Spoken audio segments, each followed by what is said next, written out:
नमस्कार जोजोलपा। नेपाल भाषा एकाडेमीका निम्ति अनक मिडियाको प्रस्तुति नेवा एफएम 106.6 मेगाहर्ज र कीर्तिपुर नगरपालिकाद्वारा सञ्चालित रेडियो शिक्षा कार्यक्रममा म नेपाल एपीएफ स्कुलको सामाजिक विषयको शिक्षक नारायण प्रसाद खतिवडा तपाईहरुलाई हार्दिक स्वागत तथा अभिवादन गर्दछु। यो कार्यक्रम हरेक हप्ता बिहीबारका दिन बिहान 8 बजे प्रसारण भइरहेको छ र अबको आधी घण्टा म यहाँहरुसँगै सिकाइ सहजीकरणको लागि उपस्थित भएको छु। विद्यार्थी भाइ बहिनीहरु, आज म कक्षा 9 को सामाजिक अध्ययन विषय लिएर यहाँहरु समक्ष उपस्थित भएको छु। भाइ बहिनीहरु, गत हप्ता हामीले हाम्रा राष्ट्रिय विभूतिहरुको बारेमा अध्ययन गरेका थियौं र बाँकी विभूतिहरुको बारेमा आज अध्ययन गर्दैछौं। र आज हामी अर्का राष्ट्रिय विभूति पृथ्वीनारायण शाहकोबाट आजको कक्षा सुरु गर्दैछौं है त। भाइ बहिनीहरु, छरिएका मोतीका दानाहरूलाई एकै धागोमा गाँसेर सुन्दर माला बनाए जस्तै टुक्रा टुक्रा भएर छरिएका ससाना राज्य र जौटाहरूलाई एउटै विशाल राष्ट्रमा परिणत गर्ने सर्वाधिक महत्त्वपूर्ण ऐतिहासिक महारथी हुन् पृथ्वीनारायण शाह। सबै जातको साझा जातीय एवं सांस्कृतिक फुलबारी वर्तमान नेपाल सिर्जना गर्ने महान र वीर शासक पृथ्वीनारायण शाह आज सम्पूर्ण नेपालीका एकताका केन्द्रबिन्दु बनेका छन्। आफ्नो हत्केला आफूतिर फर्काएर दाहिने हातको चोर औंलो नाकभन्दा माथि उठाई हामी एक हौं र यो देश सबै नेपालीको साझा फुलबारी हो भन्ने सन्देश दिने पृथ्वीनारायण शाहको जन्म विक्रम सम्वत 1779 पौष 27 गते गोरखा दरबारमा भएको थियो। पिता नरभूपाल शाह र माता कौशल्यवतीका कोखबाट 7 महिनाको गर्भपछि नै जन्मेका उनी हुने बिरुवाका चिल्लो पात भनेझै सानैदेखि चतुर, होनहार, प्रतिभाशाली र दूरदर्शी व्यक्ति थिए। नरभूपाल शाहकी जेठी रानी चन्द्रप्रभावती निसन्तान थिइन्। त्यसैले आफ्नो जेठी आमा चन्द्रप्रभावतीको वात्सल्य प्रेमले भरिएको ममतामयी काखमा हुर्किएका पृथ्वीनारायण शाह सानैदेखि राजकाज सम्बन्धी विशेष ज्ञान प्राप्त भएको थियो। सुरुदेखि नै उनलाई रामायण, महाभारत र शुक्र नीतिको ज्ञान थियो। भाइ बहिनीहरु, पृथ्वीनारायण शाहलाई बाल्य अवस्थामा मनोकामना माईले विजयको वरदान दिएकी थिइन् भने बाबा गोरखनाथले पनि आशीर्वाद दिएका थिए।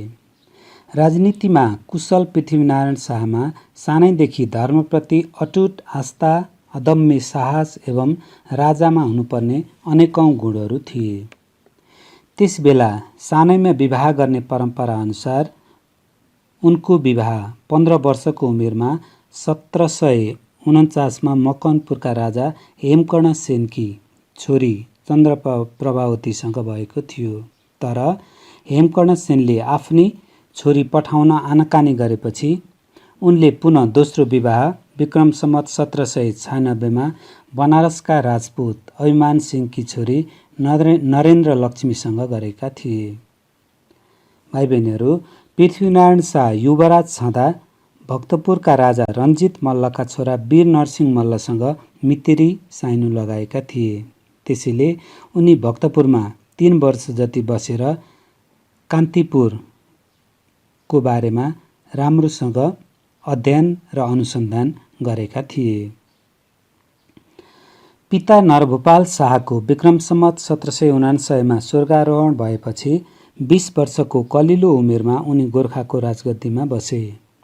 राजा हुनसाथ उनको ध्यान मोज मस्ती र भोग विलासतिर भन्दा पनि उनको ध्यान स्वार्थी शासकहरूद्वारा भागबण्डा गरिएको र कुटिल साम्राज्यवादी शासकद्वारा तिखा आँखा गाडिएको तत्कालीन नेपालको दयनीय अवस्थातर्फ एकोरियो। त्यस बेला नेपाल आजको जस्तो ठूलो थिएन र नेपाल धेरै सासाना राज्यहरूमा टुक्रिएको थियो। उपत्यकामा काठमाडौँ, भातगाउँ, कीर्तिपुर, पाटन जस्ता राज्यहरू थिए। त्यस्तै पूर्वतर्फ किराँत, विजयपुर, चौदण्डी भने पश्चिमतर्फ 22 र 24 राज्यहरू गरी विभिन्न राज्यमा टुक्रिएको थियो र पृथ्वीनारायण शाहले यसरी टुक्रिएर रहेका सम्पूर्ण राज्यहरूलाई जितेर विशाल नेपालको निर्माण गर्ने अनौठो सपनालाई आफ्नो जीवनको अभिष्ट बनाए। यसै अनुरूप उनले आफ्ना भारदार र प्रजाहरूसँग पनि सल्लाह माग्न थाले। यसै क्रममा गोर्खाको विश्य नगर्चीको सल्लाहलाई पनि आत्मसात गरी गोर्खा राज्यका घरैपिछे 1-1 रुपियाँ उठाएर युद्धका लागि हात हतियार र खर्च जुटाएका थिए। जनताको इच्छा के रहेछ भनी बुझेर मात्र उनी कुनै निर्णय गर्ने गर्दथे। जनताले कालु पाण्डेलाई चाहेको आफू काजी चाहेको तर आफू विराज बखतीलाई काजी बनाउन चाहे पनि उनले कालु पाण्डेलाई नै काजी बनाएका थिए।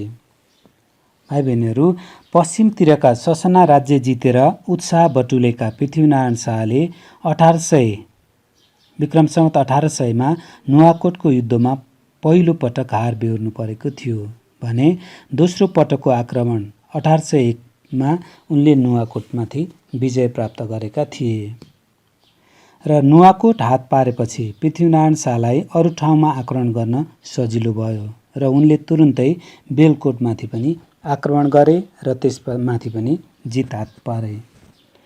भाइ बहिनीहरू, उपत्यकाको केन्द्र काठमाडौँमा हमला गर्न गाह्रो हुने भएकोले गोर्खाली फौज काठमाडौँको दक्षिणी तर्फ रहेको कीर्तिपुरमा विक्रम सम्वत 1814 आक्रमण गर्न पुगे। तर वीर कीर्तिपुरका अगाडि गोर्खालीको केही चलेन र जसमा काजी कालु पाण्डेलाई समेत गोर्खालीले गुमाउनु पर्यो।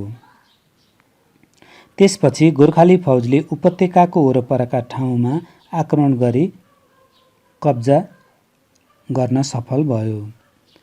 भाइ बहिनीहरू, त्यसपछि प्रारम्भमै नराम्रो पराजय भोग्नु परेको कीर्तिपुरमाथि गोर्खाली फौजले फेरि दोस्रो पटक आक्रमण गर्यो। तर दोस्रो पटक पनि गोर्खालीको हार भयो र पृथ्वीनारायण शाहका भाइ सुर प्रताप शाहले आँखा गुमाउनु पर्यो र त्यसपछि पृथ्वीनारायण शाहका क्रोधको सीमा रहेन,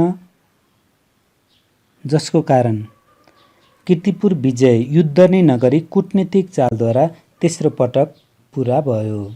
अन्तमा विक्रम सम्वत 1825 इन्द्रजात्राको चाड मनाइरहेका बेला 3 तिरबाट आक्रमण गरी काठमाडौँमाथि विजय प्राप्त गरे र काठमाडौँका राजा जयप्रकाश मल्ल पाटनमा शरण लिन पुगे र पाटनका राजा र काठमाडौँका जयप्रकाश मल्ल पुनः भक्तपुरका राजा रञ्जित मल्लसँग शरण लिन पुगे। भाइ बहिनीहरू, भक्तपुरका राजा रञ्जित मल्ल पृथ्वीनारायण शाहका मितबाबु भए पनि पृथ्वीनारायण शाहले भक्तपुरमा हमला गरी जित हात पारेका थिए। त्यसपछि उनले पूर्वमा विजय गरी किराँत प्रदेशलाई पनि एउटै मालामा गाँस्ने काम गरेका थिए। यसरी छरिएर रहेको नेपाललाई एकीकरण गर्न पृथ्वीनारायण शाह सफल भएका थिए। भाइ बहिनीहरू, प्रजा बलिया भए मात्र देश बलियो हुन्छ भन्ने उनको मान्यता थियो। उनले 36 जातको साझा फुलबारी हो, मेरा साना दुःखले आर्जेको मुलुक होइन, यो 4 वर्ण 36 जातको साझा फुलबारी हो, सबैलाई चेतना भए। त्यसैले उनी भौगोलिक एकीकरणपछि भावात्मक एकीकरणमा गम्भीर भएको देखिन्छ। भावात्मक एकीकरणका निम्ति उनले प्रस्तुत गरेका कुराहरू उनका दिव्य उपदेशभित्र समेटिएका छन्। यसरी राष्ट्रिय एकताका मर्मज्ञ एवं ऐतिहासिक युग पुरुष पृथ्वीनारायण शाह नेपालको कायापलट गर्ने राष्ट्रभक्ति र एकताका विराट व्यक्तित्व हुन्। आफू न्यु नखोज्ने तर कसैले हाँक दिएपछि नहट्ने साहसी पृथ्वीनारायण शाह राष्ट्रिय एकताका प्रतीक मानिन्छन्। नेपालका भाग्य विधाता एवं राष्ट्रिय विभूति श्री 5 बडा महाराज धिराज पृथ्वीनारायण शाहको देहान्त विक्रम सम्वत 1831 माघे सङ्क्रान्तिका दिन देवीघाटमा भएको थियो। भाइ बहिनीहरू, हामीले पृथ्वीनारायण शाहको बारेमा पढिसक्यौँ। अब हामी बलभद्र कुँवरको बारेमा अध्ययन गर्दैछौँ है त। भाइ बहिनीहरू, नेपाल एकीकरणको नेतृत्व गर्ने तत्कालीन राजा पृथ्वीनारायण शाह र उनको एकीकरण अभियानमा साथ दिने वीर गोर्खाली सेनापतिहरूमा काजी भीमसेन थापा, अमरसिंह थापा, कालु पाण्डे लगायत धेरै वीर योद्धाहरूले अति नै महत्त्वपूर्ण र उल्लेखनीय एवं प्रशंसनीय योगदान रहेको छ। यिनै वीर गोर्खालीहरूको योगदान बेलायतसम्म गोर्खाली वीरताको गाथाका रूपमा पनि गाइन्छ, जसले आज पनि नेपाल र नेपालीको गरिमालाई उच्च बनाएको छ। तिनै वीर गोर्खाली पुरुषहरूमध्येका एक पुरुष हुन् बलभद्र कुँवर। भाइ बहिनीहरू, बलभद्र कुँवरको जन्म विक्रम सम्वत 1845 साल माघमा काठमाडौँमा भएको थियो। इस्वी सम्वत 1814 देखि 1816 मा नेपालको इस्ट इन्डिया कम्पनीसँग भएको युद्धमा यिनको महत्त्वपूर्ण भूमिका रहेको छ। इस्ट इन्डिया कम्पनीका लर्ड हेस्टिङ्सले नेपालसँग युद्धको घोषणा गरेपछि काजी अमरसिंह थापाले आफ्नो भूभागको रक्षाको जिम्मेवारी कप्तान बलभद्र कुँवरलाई सुम्पेका थिए। त्यसबेला वीर बलभद्र देहरादुनमा थिए। त्यहाँ बसेर लड्ने नेपाली फौजलाई गाह्रो पर्ने भएकोले उनी र उनका सहयोगीहरू देहरादुन पछाडि करिब 5 माइल टाढाको नालापानी भन्ने ठाउँमा आएर युद्धको लागि तयारी भए। नालापानी किल्लामा बालबच्चा, आइमाई र सिपाही गरी जम्मा 600 मानिसहरू थिए। अङ्ग्रेजहरूको फौज भने बलभद्रको भन्दा निकै ठुलो थियो र उनीहरूसँग भौतिक सुविधा पनि प्रशस्त थियो। तैपनि बलभद्र हिम्मत नहारिकन शत्रुको विरुद्ध आफ्नो बुद्धि र बरकतले भ्याएसम्म लड्ने योजनामा थिए। भाइ बहिनीहरू, अङ्ग्रेजहरूले बलभद्र र उनका सहयोगीहरूलाई लोभ, लालच र डर त्रास देखाई आफ्नो अधीनमा लिन चाहेका थिए, तर त्यस काममा सफल भएनन् र ठुलो फौजका साथ 24 अक्टोबर 1814 को मिरमिरे बिहानीमा नालापानीलाई चौतर्फी घेरा हाल्न थाले। त्यसपछि बलभद्रलाई आत्मसमर्पणको लागि दबाब दिए, तर बलभद्रले रिसाउँदै आत्मसमर्पण गर्नुभन्दा मर्नुबेस ठानी शरीरमा एक थोपा रगत रहेसम्म पनि लडिरहने सन्देश पठाए। आफ्नो किल्लाको ढोका बलियो गरी बन्द गराएर त्यहाँभित्र ढुङ्गाको बलियो पर्खाल लगाएर पर्खालभित्र एउटा तोप मात्रै थियो। नेपालीतर्फ एउटा मात्र तोप थियो। अङ्ग्रेजहरूले किल्लामा भएका बलभद्रका सबै फौजहरूले गोला वर्षाउन थाले।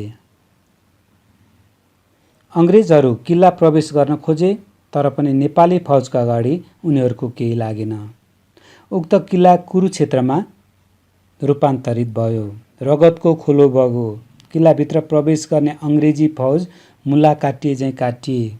अङ्ग्रेजतर्फका लेफ्टिनेन्ट एलिक्स समेत मारिए र उनीहरूको त्यो प्रयास विफल बनेपछि जिलेस्पी एक कम्पनी गोरा भनेको एक पल्टन साथ अगाडि बढे, तर किल्लामा पुग्दा नपुग्दै जिलेस्पी सहित 32 जना अफिसर र 718 जना सैनिकहरू पनि मारिए र त्यस पछाडि अङ्ग्रेजी पल्टनको कर्नेल मबी त्यस पल्टनका कप्तान भएर अङ्ग्रेजहरू भाइ बहिनीहरू अङ्ग्रेजहरू लगभग आफ्नो त्यो किल्ला विजय गर्ने आशा त्यागी देहरादुन फर्किने सोचमा थिए। तर त्यसैबीच दिल्लीबाट फेरि अङ्ग्रेज सेनाको लागि सहयोग आएपछि तेस्रो पटक खलङ्गामाथि आक्रमण भयो र उनीहरू तोपले लगातार नेपाली माथि प्रहार गर्न थाले। पुरानो किल्ला टिक्न गाह्रो भयो, तर पनि अङ्ग्रेजहरू किल्लामा भित्र भने पस्न सकेनन्। अन्तमा केही सिप नलागी अङ्ग्रेजहरूले किल्ला भित्र जाने पानीको मुहान नै बन्द गरिदिए। त्यसपछि पानीको प्यासले लाचार भई बाँकी 70 जना नेपाली महिला बालबालिका हातमा नाङ्गो तरबार र खुकुरी लिएर किल्ला बाहिर निस्के अनि सरासर खोलातिर गएर पेटभरि पानी खाए। भाइ बहिनीहरू, नेपालीहरू जब किल्लाबाट बाहिर निस्किए तब बलभद्रले अङ्ग्रेजहरूलाई भने, तिम्रा लागि किल्ला विजय गर्नु असम्भव थियो, तर अब हामी स्वयं त्याग्दैछौँ भन्दै उनी जितगढतर्फ लागे। त्यसपछि मात्रै भाइ बहिनीहरू अङ्ग्रेजहरू किल्लाभित्र पसे। वीर बलभद्रको बहादुरीबाट अङ्ग्रेजहरू प्रसन्न हुँदै उनीहरूले हाम्रा वीर शत्रु बलभद्र कुँवर र उनका वीर गोर्खाली साथीहरूको स्मृतिमा सम्मानोपर भन्ने शिलालेख स्थापित गरेका थिए। यसरी वीर बलभद्रले शत्रु पक्ष आफूभन्दा पनि ज्यादै बलियो छ भन्ने जान्दै पनि आत्मसमर्पण नगरेर आफ्नो वीरताको परिचय दिएका थिए। शत्रुले समेत सम्मान गरेका यस्ता महान देशभक्त पराक्रमी व्यक्ति अफगान विरुद्धको लडाईँमा लड्दै विक्रम सम्वत 1879 उनले वीरगति प्राप्त गरेका थिए। त्यसकारण पनि अमर बलभद्र कुँवरलाई नेपालको राष्ट्रिय विभूतिमा समावेश गरिएको छ। भाइ बहिनीहरू, बुझ्नुभयो त तपाईहरुले? हामीले पृथ्वीनारायण शाहको बारेमा पढ्यौं अनि बलभद्र कुँवरको बारेमा। भाइ बहिनीहरू, त्यस्तै अब हामी अर्का राष्ट्रिय विभूति, अर्का वीर योद्धा अमरसिंह थापाको बारेमा अध्ययन गर्दैछौँ है त। भाइ बहिनीहरू, अमरसिंह थापाको जन्म विक्रम सम्वत 1808 गोर्खाको सिरानचोकमा भएको थियो। उनका पिता भीमसिंह थापा हुन्। आफ्ना बाबुझैं वीर अमरसिंह थापा सानैदेखि रणकौशलमा निपुण थिए। उनले 11 वर्षकै उमेरमा मकवानपुरको युद्धमा भाग लिएका थिए। उनको वीरता र रणकौशलताले गर्दा 17 वर्षकै उमेरमा उनले सरदार पद प्राप्त गरेका थिए। नेपाल अङ्ग्रेज युद्ध हुँदा अमरसिंह थापाको उमेर 63 वर्षको थियो, तर त्यस बखत उनमा 16 वर्षको युवाको जस्तो जोश र जाँगर थियो। उनकै पराक्रमका कारण नेपाल एकीकरणको अभियान सतलज र गढवालसम्म पुगेको थियो। 17 वर्षकै कलिलो उमेर सरदार जस्तो गरिमामय पदमा सिन थापालाई रणबहादुर शाहको शासनकालमा राज्य विस्तारको गहन अभिभारा सुम्पिएको थियो। त्यस अभिभारालाई उनले इमानदार र देशभक्तिपूर्ण भावनाबाट पूरा गर्ने काम गरेका थिए। देशप्रतिको आफ्नो दायित्व निर्वाह गर्ने क्रममा उनले पश्चिम नेपालको सिमाना फैलाउँदै गए। त्यस क्रममा देहरादुनलाई आफ्नो हातमा लिई अघि बढ्दै जाँदा उनी किल्ला काङ्गडासम्म पुगेका थिए। चलाक, जालजेल र षड्यन्त्रमा पनि सिपालु अङ्ग्रेजहरू र अङ्ग्रेज सेनापति जनरल अक्टरलोनीले हरेक किसिमका लोभ लालच देखाएर सतलजको आसपासमा रहेका ससाना राज्यहरूलाई आफ्नो बनाइसकेका थिए। तर पनि नेपाली सेना हिम्मत नहारिकन लडिरहेको थियो। लडाईँको मैदान काठमाडौँबाट निकै टाढा भएकोले नेपालीको लागि थप सैनिकको सम्भावना थिएन भने उता अङ्ग्रेजले भने आवश्यकता अनुसार फौज थप्दै जान्थ्यो र अमरसिंह र उनका साथी भक्ति थापाले अङ्ग्रेज फौजलाई रोक्न निकै ठुलो प्रयत्न गरे, तर पनि भक्ति थापाले स्वयं आफूले वीरगति प्राप्त गरेका थिए। भाइ बहिनीहरू, अङ्ग्रेज फौजका कमान्डर अक्टरलोनी थापाको बुद्धिमत्तापूर्ण व्यवहार र बहादुरीबाट प्रभावित हुनुका साथै डराएका पनि थिए। उनी अमरसिंह थापालाई राष्ट्रघात गराई आफ्नो पक्षमा मिलाउन चाहन्थे। त्यसपछि नेपाल र अङ्ग्रेजबीच सन्धि हुने कुरा भइरहेको थियो, तर अमरसिंह थापालाई उक्त सन्धि गर्न लागेको कुरा पटक्कै मन परेको थिएन, किनकि सन्धि अनुसार नेपालले आफूले जितेका सबै राज्य अर्थात् 1/3 भूभाग पुनः अङ्ग्रेजलाई नै बुझाउनु पर्ने हुन्थ्यो। त्यसैले वीर अमरसिंह थापाले सन्धि नगरिकन पुनः युद्ध गर्नुपर्छ भन्ने कुरा राजा र भारदार सामु राखे। दरबारमा अमरसिंहको राम्रो पकड भएकोले उनको कुरालाई राजा र भारदारले पनि स्वीकार गरे। त्यसपछि सन्धिमा हस्ताक्षर नगरी अङ्ग्रेज फौजसँग पुनः भीषण युद्ध भयो।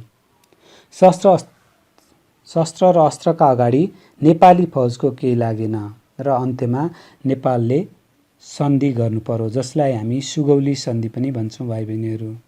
जस अनुसार नेपालले पहिला जितेका सम्पूर्ण राज्यहरू अङ्ग्रेजलाई नै सुम्पनु पर्यो। यसको अर्थ 1/3 नेपालको भूभाग अङ्ग्रेजलाई सुम्पनु पर्यो।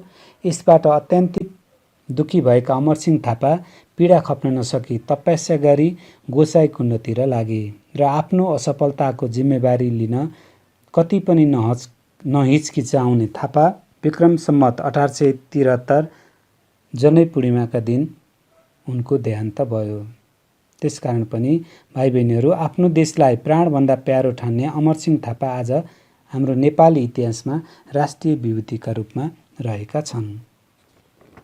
भाइ बहिनीहरू, यो त भयो हामीले अमरसिंह थापाको बारेमा र हामीले अर्का राष्ट्रिय विभूति भीमसेन थापाको बारेमा छलफल गर्दैछौँ है त। अब भाइ बहिनीहरू, नेपालको स्वाभिमानलाई उच्च राख्ने राष्ट्रिय प्रतिभा भीमसेन थापाको जन्म विक्रम सम्वत 1832 साउन 9 गते गोर्खाको बोर्लाङ भन्ने गाउँमा भएको थियो।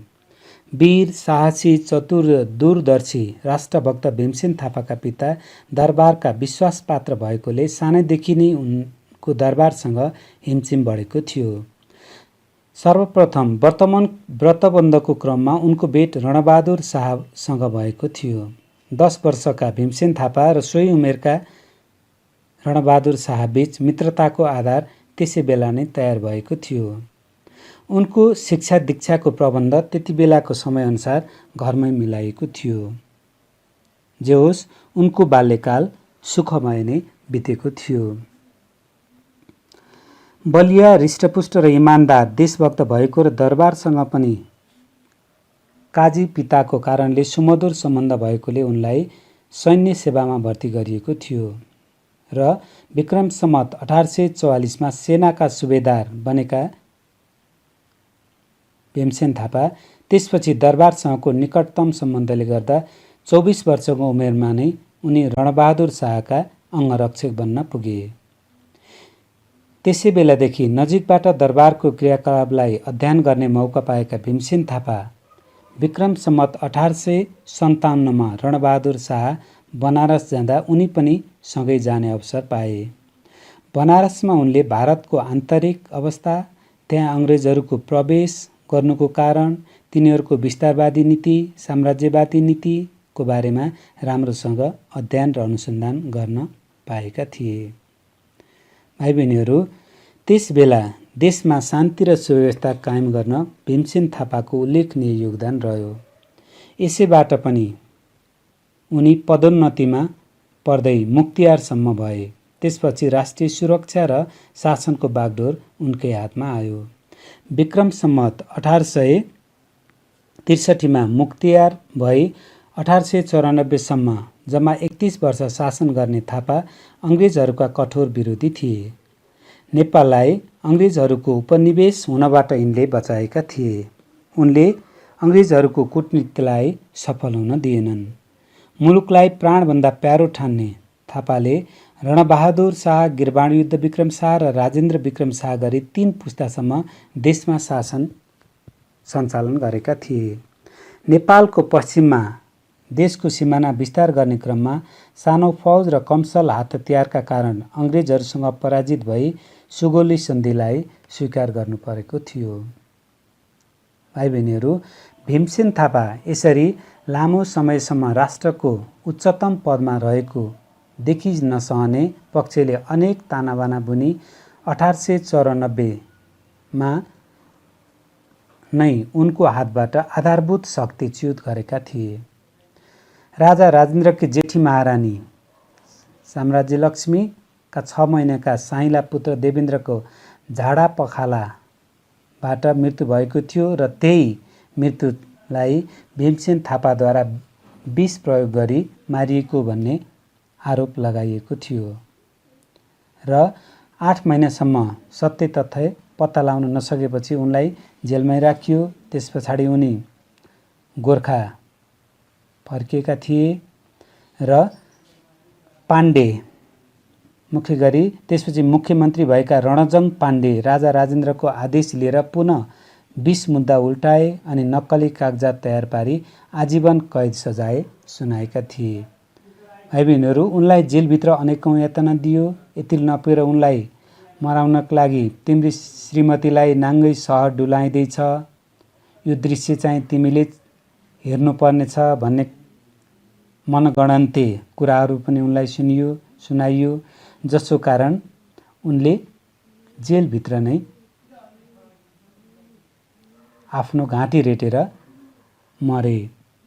भाइबहिनीहरू, राजा रणबहादुर शाहले म मर्या मुलुक डुब्ने छैन, तर भीमसेन थापा मरे मुलुक डुब्ने छ भनेका थिए। यसरी आज उनको गौरवपूर्ण व्यक्तित्वलाई देश विदेशका शासक, विद्वान एवं विचारकहरूले प्रशंसा गरेका छन्।